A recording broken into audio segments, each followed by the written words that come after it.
Hi, this is Dr. Karen Becker, and Dr. Mercola recently interviewed Clint Ober and wrote an excellent article entitled "Electron Deficiency May Be an Underlying Factor in Most Chronic Disease," which prompted me to contact Clint about an interview for the Healthy Pet site. It was fascinating when I read the article. Our pet population is suffering from many of the same degenerative diseases as people, and although wild animals are naturally grounded, of course, animals that are stuck in our homes don't have the benefit of being able to regularly make direct contact with the earth. For those of you that have never heard of grounding, which is also called earthing, an abstract from the Journal of Environmental and Public Health provides a really nice, useful description. And this is what the abstract states. It says, research has revealed a surprisingly positive and overlooked environmental factor on health, which is direct physical contact with the vast supply of electrons on the surface of the earth. Modern lifestyle separates humans, and I will add in animals, from such contact. The research suggests that this disconnect may be a major contributor to physiologic dysfunction and unwellness. Reconnection with the Earth's electrons have been found to promote intriguing physiologic changes and subjective reports of well-being. Earthing, or grounding, refers to the discovery of benefits, including better sleep and reduced pain, from walking barefoot outside, or sitting, working, or sleeping indoors, connected to conductive systems that transfer the Earth's electrons from the ground into the body. The Earth is a natural antidote for electron deficiency and can provide animals with an infinite flow of electrons through grounding or making direct contact with the Earth. Here to discuss earthing, or this concept of grounding in animals, is my very special guest, Clint Ober. Clint has spent 3 decades working in the cable TV industry prior to changing course, and right now, for the last 15, I think, or more years, Clint has investigated how the Earth's electrical energy influences health. So thank you so much for joining me, Clint. I appreciate you being here. Well, thanks for having me. That's great. So back up and tell me, I know you didn't, this was not your start, of course, in your professional walk. How did this evolve for you? Well, one day I was sitting on a bench and I watched a bunch of tourists get off of a bus, and they were all wearing, the white tennis shoes that we all wear today, the athletic shoes. And for some reason, I just asked the question. I said, I wonder if loss of contact with the earth could possibly have any effect on physiology or on our bodies. And at the time, I didn't know.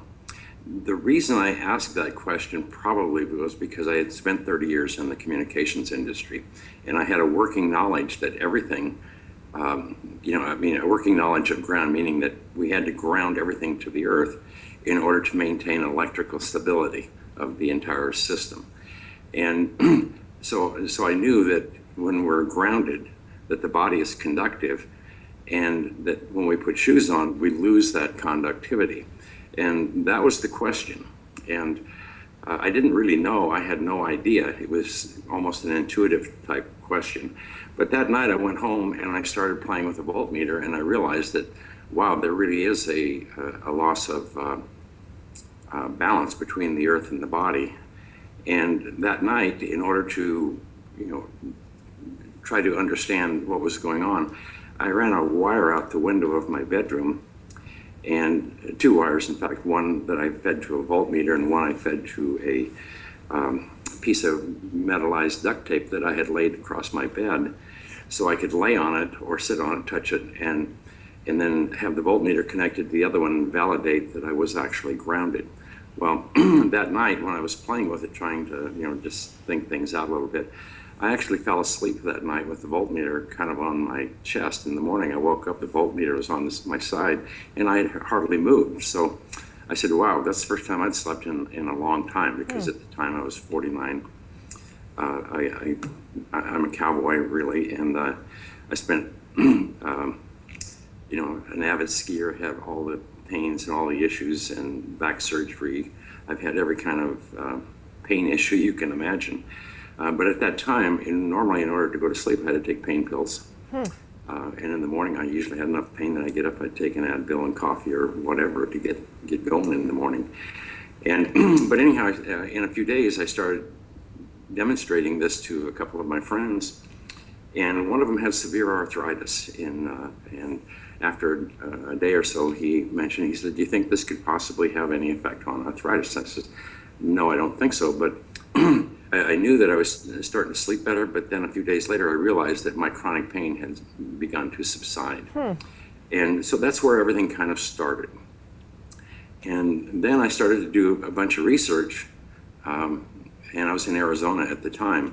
The internet was barely along enough at that time. This is back in 98, 99, that you couldn't go do research very easily. So I went down to University of Arizona and started asking questions and playing around in the library. But there was no information whatsoever about grounding the body or anything, nothing related to grounding, other than during surgery they have to ground the body to prevent static electricity, especially during heart surgery or whenever you open the skin. So anyhow, as time went on, I kind of, using my friends as guinea pigs, I realized that there was something real here. And so I couldn't find anything there. So I headed to California and started to ask questions. I went to visit with some people at UCLA first.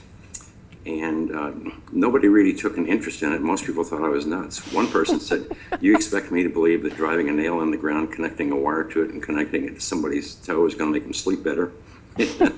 So it was more a comedy than anything. Sure. But it was fun. And but anyhow, after a period of time, I kind of gave up and I said, "Okay, well, I need more information." So I went and, with the help of a couple of students from UCLA, designed the first study. And it was more of an anecdotal study. And we took 60 people. And how I got these people is I was getting my hair cut one day. And I mean, you know, I'm telling stories here, so keep me on the track here. But anyhow, I was at a beauty salon. I heard a couple of ladies talking about pain and sleep. And so the light bulb went up, and I said, "Well, you know, I can just go around to the beauty salons and put a poster up and just solicit people to participate in the study." And we ended up with 60 subjects. And then we divided them into two groups, and then we took one group and we made these little pads, or what we call ground planes, for people to lay on during sleep, because that was the only time we could do a study, because everybody's moving during the day and there was no way to really get results. So anyhow, at the end of that study, we found that by and large people reported sleeping better, feeling better, having more energy, and just general improvements in health.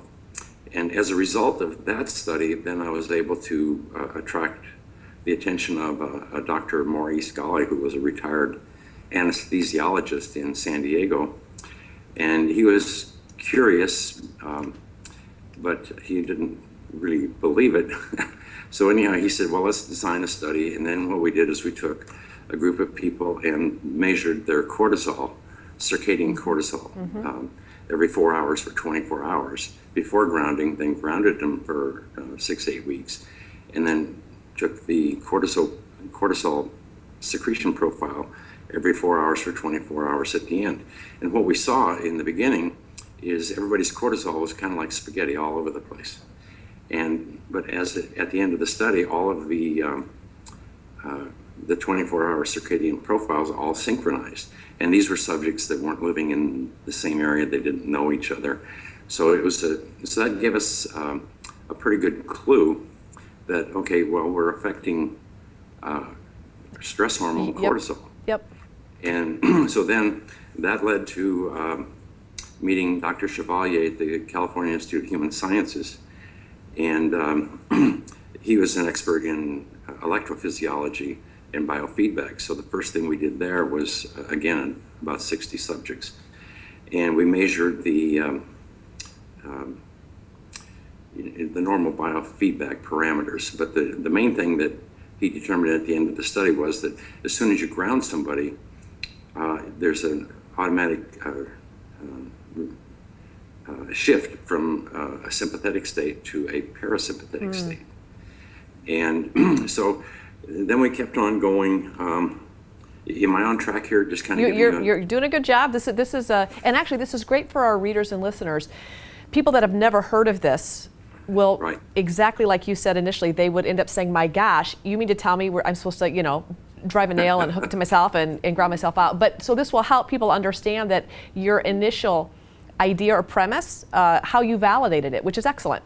Right. Yeah. The idea was that I didn't know what it was or what to do, but Sure. I knew something was going on, Right. and I was just trying to quantify it. You bet, you bet. And I don't think anyone, even the most basic of our listeners, brand new to our site, no one's going to argue that we're all electrical. Animals, all of us are electrical beings. And so you just did further investigation than the average person. Yeah. This is, the body's electrical first, chemical second. Everything is electrical first. And so in that next study, you were able to demonstrate that mammals, people, went from a sympathetic stress state to a parasympathetic calming state just by grounding themselves out. Right.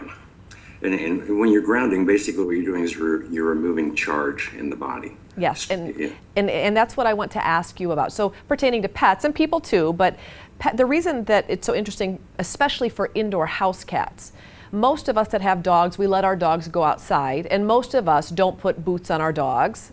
I don't advocate, insulating our dogs with boots and fancy shoe wear. No. So dogs do have the occasional opportunity to ground themselves out. Cats, however, indoor house cats, help our listeners understand when we kind of sequester animals in our home above ground without a means of grounding out. Help us understand what happens to our bodies when we live above the surface of the earth. Okay, well, first of all, you have to know that the Earth itself has a slight negative surface charge. And the word negative means it has an abundance of electrons that are able to move quickly and reduce charge. And that's why we ground everything to the Earth, in the electrical world. So as soon as you disconnect from the Earth, put shoes on, or you're in an environment where your body is being held above the Earth, then you lose this connection to the Earth, and then your body, as you breathe oxygen and as you do whatever, you deplete your body of electrons. The difference in potential changes significantly. And so I can go on to the studies here a little bit, and help bring some of this back. Sure, they're really interesting studies, yes. To make sense of this. Mm-hmm. But anyhow, after I did that biofeedback study, and this will get to answering that question, we measured heart rate variability at the time, and we didn't really understand what it was or how it impacted. It was too early in the days when they were doing heart rate variability research. But anyhow, in asking some questions, we ended up meeting Dr. Sinatra, who's a cardiologist, and I was describing to him what was going on with pain reduction, and he says, Clint, you need to be looking at inflammation. Well, back in 2003, 2004, nobody was using the term inflammation in regards to health, and in my mind, it meant that you sprained an ankle and it was swelling or something. And but anyhow, as I began to understand and doing some research and learned that when you have an injury or a damaged cell or the first immune response is a neutrophil going to the site of a pathogen or a damaged tissue, and what it does is it releases reactive oxygen species, which are, for short, free radicals. They're molecules with an electron imbalance. And what they do is primarily they're kind of like they release kind of an acid and it destroys the pathogen. I'm using simple terms here, so you can correct any of this. Nope, you're right on, and especially making it great for first-time Healthy Pets listeners that have no idea what grounding is. This is perfect. Okay, so anyhow, what happens is if there is not enough redox potential or free electrons available to reduce the excess reactive oxygen species that are released, then they will attach to attack or steal an electron from a healthy tissue, and this sets up the oxidative process that we call inflammation. And so whenever a healthy tissue is damaged or cell, then the immune system sends more neutrophils, releases more reactive oxygen species, so it sets up a chain reaction. Yep. And so what I learned, once I understood the term reactive oxygen species, meaning that to me is an electrical term because it's meaning an electron imbalance. So by grounding the body in the early days, if I could ground the body in a reduced pain, and I knew that we had free electrons on the earth. So basically what we were doing is it's like pouring water on a fire. I mean, a fire is oxidation. And so when we connect the body to the earth and we get a reduction in pain, so we're pouring electrons, flooding the body with electrons. So now these free electrons can readily absorb and reduce these free radicals and prevent them from oxidizing healthy cells. So that's how we came around to that. And about that time, I think Dr. Ritger from Boston University, he came out with a big article on inflammation. I think it was in 2004 in Time magazine. There was a big article. Right. And he said, basically, you don't have all of these named diseases. What you have is you have chronic inflammation for an extended period, and it manifests differently in different people based on their genetics and their environment, their living and lifestyle. And so about that time, I said, well, you know, we've got something very significant here, because if that's the cause of, the underlying cause of a lot of these modern health disorders, then this is the cause of inflammation. Right. The fact that we're no longer naturally grounded. So that's how we got to there. And then we did a lot of research studies. But one of them was it's called delayed onset muscle soreness. This was because we had so many athletes. They were kind of gravitating to the grounding back then. And this was done by Dr. Brown at the University of Oregon. And what we did, or what he did, is he had a group of young athletes in perfect health do a bunch of exercises that burned the calves and created inflammation in the calves, like a normal workout. And what he did is he, took an MRI every day for 4 days, and then he drew blood in the morning and afternoon every day. And then all of these subjects ate the same food. They were in the same environment, and but half of them were grounded, half of them weren't. And what we learned from that study is that inflammation does not manifest to the degree that it does. We still have the healing cascades, and a lot of the normal functions are going on, but we don't have that hot burning pain. The inflammatory response doesn't manifest in athletes who are grounded, and DOMS doesn't fully manifest. I mean, you still have a lot of the issues, but so anyhow, what we were looking for, in getting back to your question, I probably need to touch on one more study, but anyhow, what we were always in search of, okay, we're seeing these effects, we're hearing them, we're seeing them, and we're seeing dramatic changes in some of the biomarkers. But we're always looking for, what's the mechanism? Why, I mean, how does Earth actually do this? Earth ground. So anyhow, Dr. Sinatra called me up one day, and he had a group of about a dozen docs that got together. And what they did, because what I told him, I said, every time we ground somebody, they turn pink, improve circulation.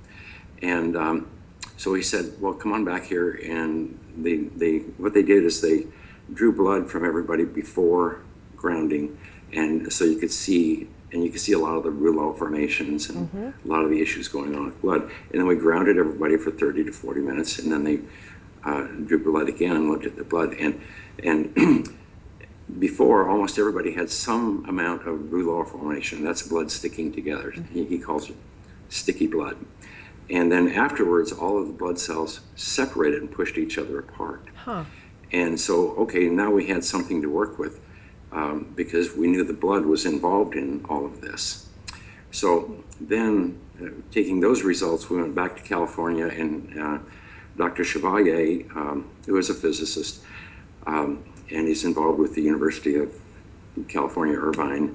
And so what he did is he took and designed a study where we measured the zeta potential. That's the electrical surface charge on red blood cells. And what we found is, after grounding a person for about 2 hours, we had, like a 2.7 factor increase in the surface charge on the cells. So again, all the scientists had all their issues in question, but I just used cowboy logic. The Earth has a negative surface charge. When you put your feet on the Earth, your body equalizes with the Earth. The body becomes negative, becomes charged with free electron. And then now what we've confirmed with this study is that the red blood cells also equalize with the Earth. They take on a negative surface charge. And what this means is, like repels like. An example would be if you were to take little magnets and put the negative ends toward each other, they'll push each other apart, they'll repel each other. Or if one, you go positive and negative, short of electron or whatever, then they snap together and stick together. So to me, when we're grounding the body, the most significant thing that we learned to date is that everything in the body becomes negative, and you can't have charge. You can't have, these are my words, and this needs to be further validated, but after 15 years and doing a dozen studies, which are all peer-reviewed and published now, and these are proof of concept studies. They weren't studies on diabetes. These were just, does earthing affect physiology? So what we learned is that when we disconnect from the Earth, our blood gets sticky, and it doesn't function properly. When our blood is thick or sticky, it can't get into the capillaries, can't well oxygenate the tissue. And I think that's one of the underlying causes of inflammation also. You bet. So amazing studies, not only the reduction of cortisol, DHA, and other stress-related hormones, but certainly you emailed me a really neat study about, it was done on animals, double-blind, placebo-controlled, great study about alkaline phosphatase, triglycerides, and glucose that were also all lower in the grounded group. Lower levels were associated in humans with less risk of diseases associated with the metabolic syndromes such as hypertension, lipid problems, obesity, and type 2 diabetes. I was excited just because this helps people. Sometimes in human studies, they say, well, it was done in people. How do I know that that's beneficial to my pet? And so I do appreciate animal studies because it helps us correlate that all mammals' bodies, oftentimes physiologically, were very, very similar. And most certainly, these rats that you concluded this study with also had good physiologic metabolic changes associated with being grounded. Yeah, and the thing that's most interesting about that study was these were, there's a group of 60 rats, 30 of them were put in grounded cages, 30 of them were in ungrounded cages. They had the same amount of water every day, same food, same environment. And these were retired breeder rats. I mean, these were, and the reason I picked them was because in all of my research, I found that most women in the ages, 35 to 55, were the ones who had the most or the highest levels of autoimmune. And because these were retired breeder rats, I thought that's a good corollary. Sure. But the thing that was interesting is there was no other factor other than just grounding the animals versus not grounding. There was no inflammation. They were healthy rats at the time. And so I just wanted to see the scientists, the researchers, everybody said I was nuts because their whole model was, what treatment do we, they induce an inflammation or they induce some kind of a problem, and then they try to fix it, experiment with different chemicals and so on. So anyhow, they were really not wanting to do this study. They were probably confused, Clint. Very confused. Yes. Right. Sure. Yeah, and hardly anybody knows that the Earth has a negative surface charge, unless you're an electrical person like myself. And so anyhow, that study was really, that study was finished. It has to be written up yet, but I still have another small study that I want to do to help bring this home for pet owners but really people, because one thing I learned along the way is that many of, and you would know this more than anyone, I believe, if it's correct, is that many of the animals end up manifesting the same diseases as their owners. Of course. And so that says clearly this is environment. Right, right. And And- animals are suffering not only from the same inflammatory-based degenerative diseases that we see in people, but there is a statistical relevance with owner-pet related illnesses, of course. Right. So that's what I want to really do a little more research on and be able to tie that into before publishing this study, because it's profound. It is. I mean, It is. Earthing is, on one hand, it's so simple, but yet it's nature. And I like to tell this story if I have time. And again, this is information that I read along the way in all of the research. I've been doing this for 15 years now.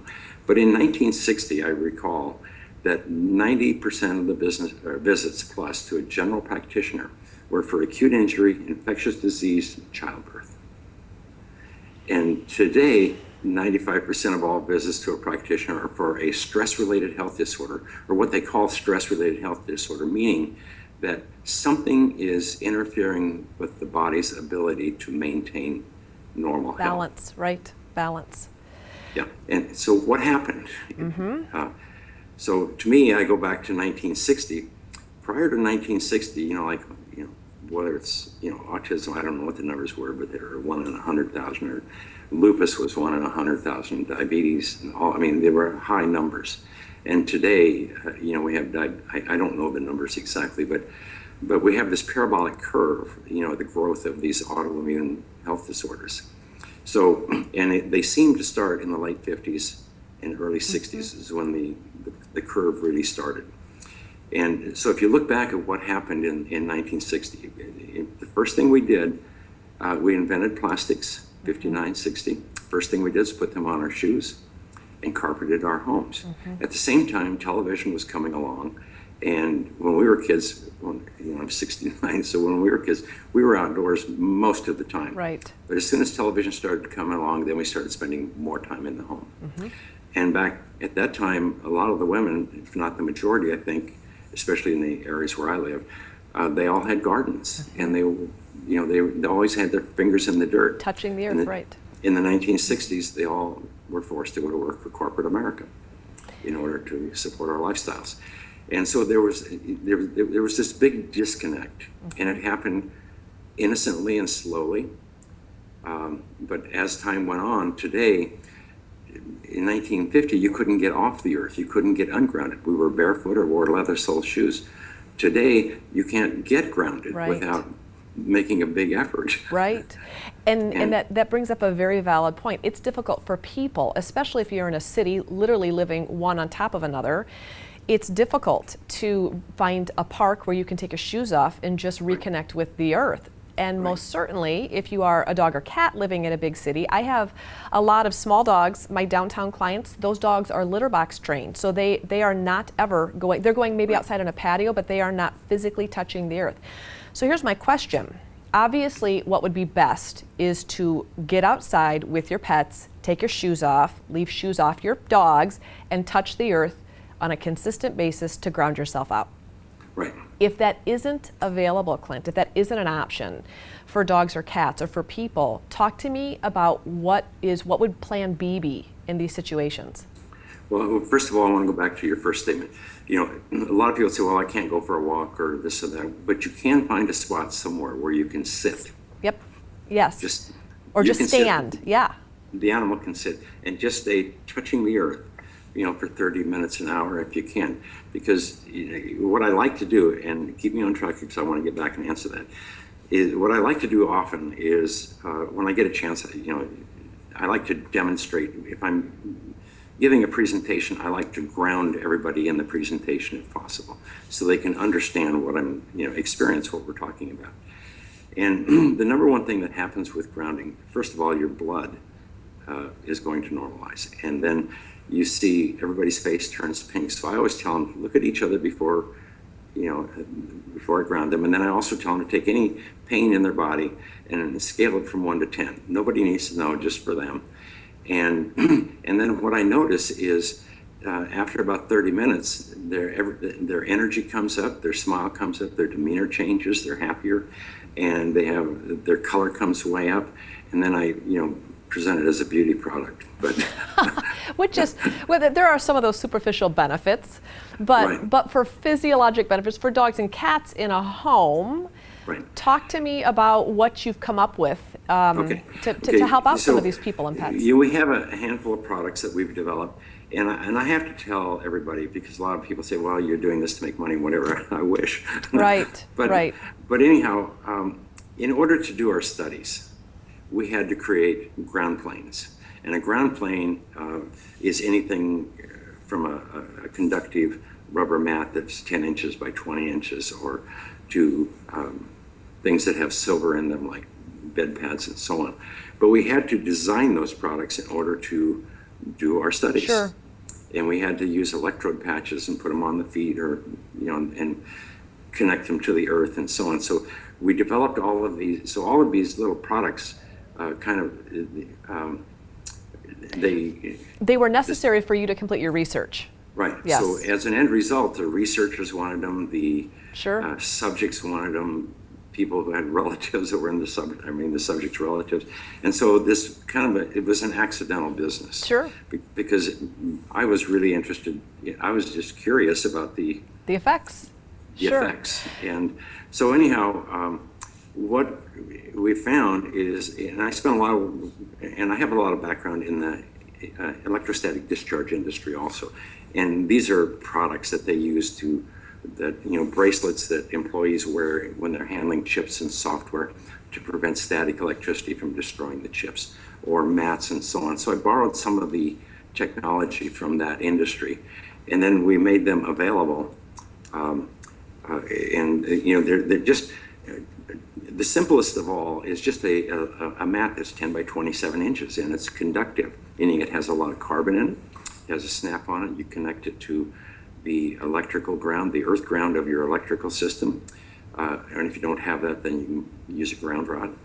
And so the concept there is when you connect something to the earth, it equalizes with the earth, whether it's a refrigerator, a computer, or a conductive mat. Mm-hmm. So when you go over and put your feet on it or your hands on it, then your body equalizes with the earth. So the products themselves really do nothing. They're really extension cords. Right. They just connect you to the earth, like plugging a lamp into the electrical. Right. And it allows you to be grounded while you're indoors. Mm-hmm. And for many people, this is essential. Yes. That want to be grounded. And what I encourage everybody to do, to really get their mind around this, is to go outdoors, find a spot, get grounded for 30 minutes or more.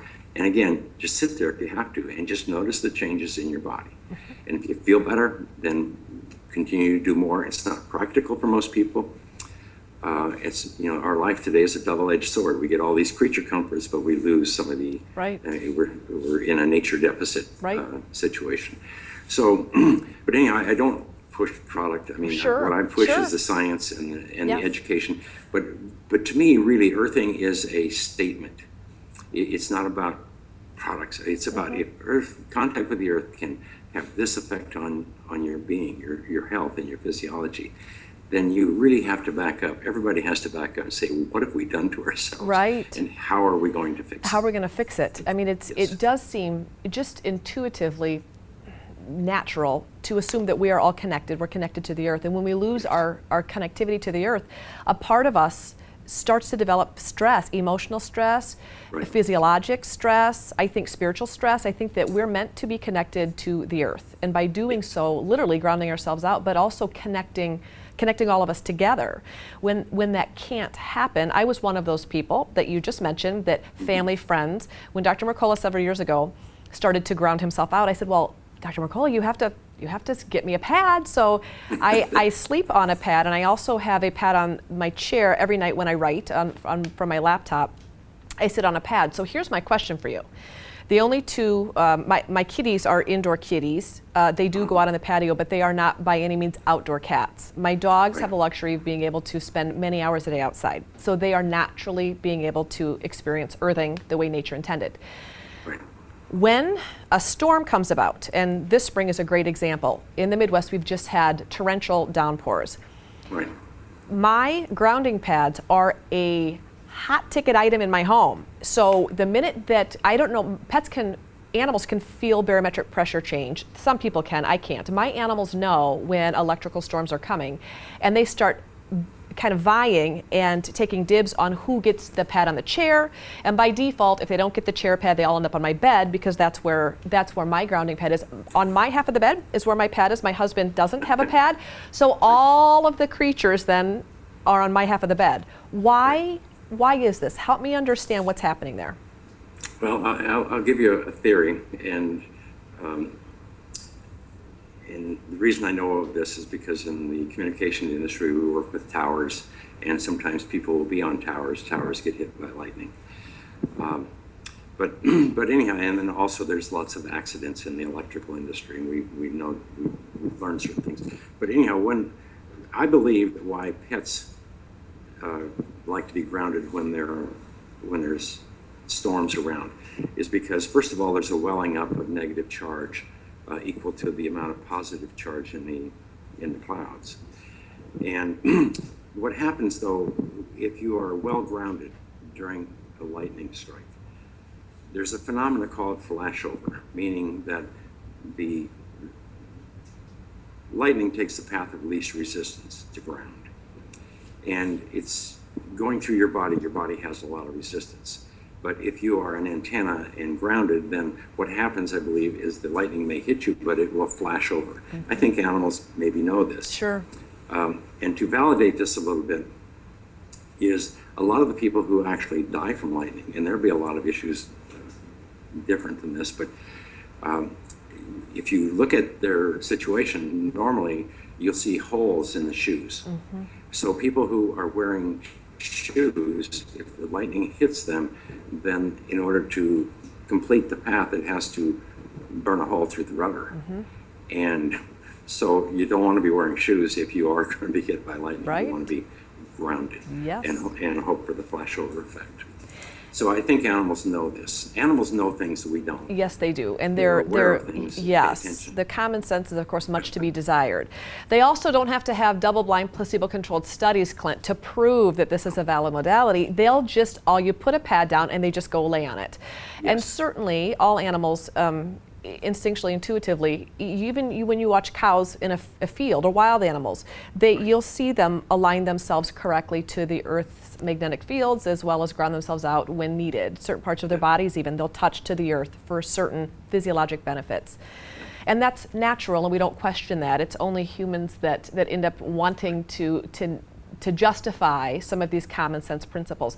I'm so thankful that you were inquisitive enough in those last 20 years to push for more science and more, really, you had questions that you couldn't get answered, so you've just continued to ask them, and you've had really neat answers, and I appreciate you sharing some of the research that you've done today with me. I also appreciate your kind of desire to continue down this path of learning more about this common sense and intuitive technique of grounding ourselves out. I'm excited because I believe that this could not only help the animal kingdom in terms of managing chronic disease and inflammation, but in terms of managing stress. Animals, dogs and cats particularly, have a tremendous amount of physiologic stress, emotional stress, because they're not exercised, they're not providing appropriate diets. Owners are doing a great job, the best they can, but it really pales in comparison to what they would be eating in the wild, as well as existing in the wild, including being able to touch the earth. So I appreciate you taking this time to discuss the concept of grounding or earthing with us.